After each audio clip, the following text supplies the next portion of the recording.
actually see, something tangible. But what I want to talk to you about today is something a little more personal and a little more abstract, something I still can't physically see, my neurological pain disorder. Thankfully, in the past year, I've overcome it. With an array of treatments from physiotherapy to acupuncture, I've been able to function normally, of course with the occasional flare-up. But it wasn't always like this. And it felt as though for the past 7 years, my body fought against me. And it definitely changed me as a person and my view in the world. And while I never really liked talking about it, while I was still technically suffering from it, because I didn't want it to be the only thing that people thought of when they saw me, I know now that it has truly changed me as a person, because I saw the way that people treated something that they couldn't see. I first started feeling the pain after soccer games in the 5th grade. Like many parents would, mine brushed it off as growing pains, seeing that I was already 5'5" at the time. We'd ice them after games, and it seemed normal, a part of growing up. Then I started to feel the pain whenever I ran, and whenever I walked in bare feet.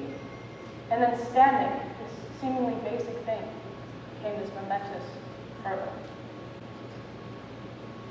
And after what seemed like an endless amount of MRI scans and doctor's visits and specialists, orthopedic surgeons, a few psychologists to help me deal with the pain at such a young age, and 3 cities later, my treatment plan consisted of a practice known as desensitization, which was where I inflamed the pain in my heels and did something positive like watching TV to retrain the nerves in my brain to allow me to associate such a negative thing with a positive stimulus. And acupuncture, which, trust me, I was quite the skeptic walking into it. I was never really a big fan of needles, but I'm now one of its biggest supporters. And while I'm thankful that I can take long plane rides and I can run and do sports, I'm sure my parents, as do I, vividly remember a time where I was wheeled out of a few physio sessions, where I needed help getting around the house, and a night where the pain was so bad that I couldn't touch the heels of my feet to my sheets without screaming, and an ambulance ride hopped up on fentanyl after I couldn't get out of bed or stand or walk for 4 straight days. And now that I've given you the context and the severity of my condition, I take you back to where it all began, the wonderful land of middle school, which, trust me, in a small town wasn't as amazing as it was supposed to be, and I had some issues. Even without the lovely highlight I got to enjoy, sometimes I can't walk. And as you can imagine, with the pain disorder, I stopped exercising. I quit soccer. And then I got glasses and braces and acne just to rub it in. And as you can imagine, I wasn't the coolest 12-year-old around. And I got my fair share of flack from it. A perfect amount of insults to humble me and make me just that little less arrogant to survive in the world. But when it became less about me and more about my disorder, it changed from jokes to a menacing taunting that changed me for the person. And while I understand that no 6th grader is the poster child for positivity, there have been a couple moments that have stuck with me over the years. The first was actually from one of my favorite teachers. I respected him, and I still do. Sarcastic, quick-witted, intelligent, all the attributes I value. And it was in gym class. And due to the variability of my condition, I had good days and bad days, and well, today was a bad day. And I walked in and I said to him, "I'm sorry, sir, I just can't run today.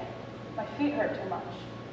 And what he said to me, while not irrational, stuck with me, and it changed my approach to talking about my disorder, and it was, "Well, you were fine yesterday. I saw you. What's wrong with you today?" And in my young 12 to 10-year-old mind, it changed.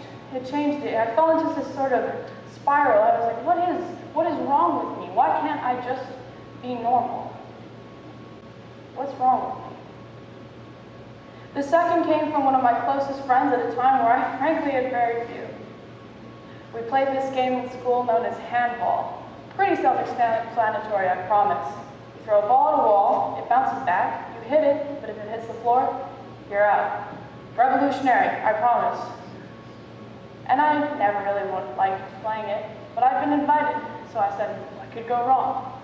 Well, in some cruel twist of events, destiny, if I may be so bold, this girl gets hit in the face with a dodgeball. Not badly injured, I promise, but enough that it hurt. And I stepped on my heel just the wrong way to send a flood of pain all the way up my leg, so debilitating I had to go and sit down. Now everyone obviously rushed to the person who had been visibly injured. I understood this, and I was okay with it. I still am.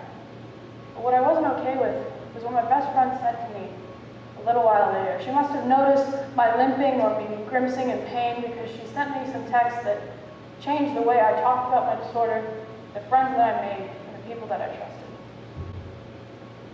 Why were you acting hurt today? Nothing even happened to you. I bet you just want the attention because she got hurt. And I bet you're faking all of this. And I fell into a bit of a spiral. Would this pain that I swore on my life that I felt be some cruel figment of my imagination? Was I insane? I felt like a burden because of all the time and the cost and the energy that had gone into figuring out what the hell was wrong with me. And we still don't really know.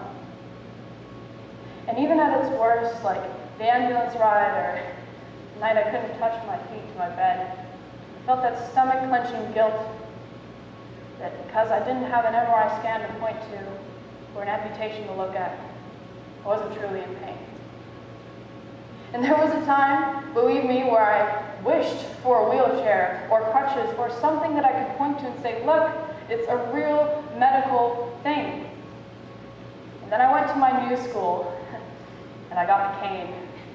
That's right, folks, right out of a movie, an old folks home style, plastic cane. And I never liked using it because I felt weak when I did, but when I absolutely needed it, the jokes flew. Old lady, when's the retirement party? But honestly, it was hilarious because I could poke fun at myself while making fun of others because joking and a menacing taunting are very different things. Joking is a back and forth between two people. It creates a sense of self-awareness and it creates a sense of humor that is necessary in growing up and surviving the world. But bullying is one-sided. It's menacing, it's mean, and it just creates a mistrust in people that makes them not want to take the words that people say at face value, and it makes people more cynical. Believe me, I know. So if you take anything away from this bit of an overdrawn anecdote, let it be this. Treat everyone you meet with kindness and respect, because you have no idea what's going on in their lives. And everyone has their own form of pain, whether it be physical, or maybe you can't see it, regardless of race, gender, economic class. Comfort them, listen, show you care, because trust me, it goes a long way. Thank you.